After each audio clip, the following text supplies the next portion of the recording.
আমাদের দেশটা মুসলিম দেশ, পাকিস্তানও মুসলিম দেশ। আমরা দুই ভাই একখানে থাকি, হ্যাঁ। আর এখন পক্ষ নেয় নাই, বিপক্ষ নেয় নাই। মানে পক্ষ নেয় নাই দেখে আজকে মনে করছে কইছে পাকিস্তানের পক্ষে রাজাকার বানাই দিছে। আর মুক্তিযোদ্ধা ঢলবিটা মোজ নাই, দাড়ি নাই, বুড়া হয়ে গেছে, এরকম নামাজ নাই, ইলম কালাম নাই। এরা ভেতরে আমাদের রিক্সা উঠে কত নেতারা মদ খায়, বিভিন্ন বারে যায়। এরা কিভাবে দেশপ্রেমিক হয়? মদ করেরা, গাঁজা করে সন্তানরা দেশপ্রেমিক হতে পারে? হ্যাঁ, দেশপ্রেমিক যারা মানুষকে থাপড় দেয় না, রিক্সা আল্লাহর লোকে ভালো ব্যবহার করে, দুর্ব্যবহার করে না, মানুষকে সম্মান দিয়ে কথা বলে, এরা দেশপ্রেমিক।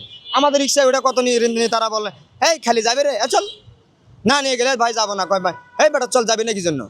এরা দেশপ্রেমিক, লুচ্চা বদমাইশ মদ করেরা। হ্যাঁ, ওরা নিজেরাই মারামারি করে, এই সারা বাংলাদেশ। এরা এই সমস্ত যারা আপনারা মিডিয়াল যাদেরকে দেশপ্রেমিক বানাইছেন, আওয়ামী লীগ কোন, বিএনপি কোন, এরাই এই এমপি মনিরও কারা মারছিল, ঝিনাইদহের আওয়ামী লীগের, এই আওয়ামী লীগের লোকেরা মারছে। হ্যাঁ, এই সমস্ত কাজগুলো করে কারা? এদের মধ্যে ইমান আছে? আর এই সমস্ত দল দেখেন তো, নিজেরা কখনো মারামারি করে নাকি? নিজের দলের লোকের কখনো মারছে নাকি?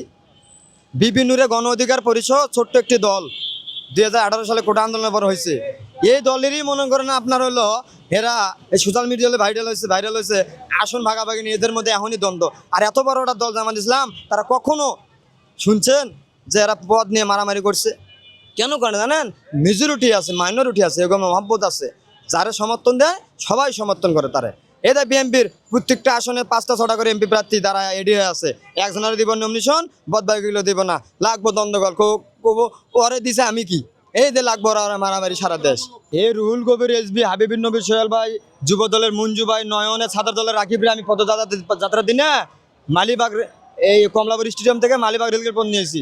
আমি চিনি এগুলা কেমন, এই যে ফালপাড়ির চাকা লোভে, এই যে যারা যোগ দিচ্ছে বিএনপির না, লোভে হ্যাঁ মেলে আছে, ক্ষমতা আইব, হ্যাঁ আর ক্ষমতা আইব, কিছু ভেলেপ পাবো দল থেকে, হ্যাঁ এই যে একটা গিটেপ দেখাবো, সারা দেশ ভাই অবস্থা। এই জাতির এই জন্য আছে এই দশা, এই লোভের কারণে। লোভের রাজনীতি যারা করবি আর লোভের যারা পড়বি, এই জন্য আজকে এই দশায় দেশে। ধর ভাই, আমি জামাত করি না, আমি জামাত জীবনে যাই, আমি বিএনপির মিছিল মিটিং গেছি, বোঝেন না? এমন কোনো সমাবেশ না 28 অক্টোবরে, এই 10 ডিসেম্বর, এমন কোনো সমাবেশে যে বাদ দেয় না আমরা। কিন্তু দেখছি ভাই, একই ভাই, আমাদের গরিব লোকগুলা ব্যবহার করে ওরা, বিরিয়ানির বিনিময়ে 500 টাকার বিনিময়ে 1 টাকা, হ্যাঁ। আর আমরা গরিব লোক ফালবাড়ি, এই যে ফালবাড়ি, কিচ্ছু না, এগুলা হুদাই। এই গরিব মানুষগুলা ফালবাড়ি না হুদাই, কোনো কল্যাণ আসে না আমাদের।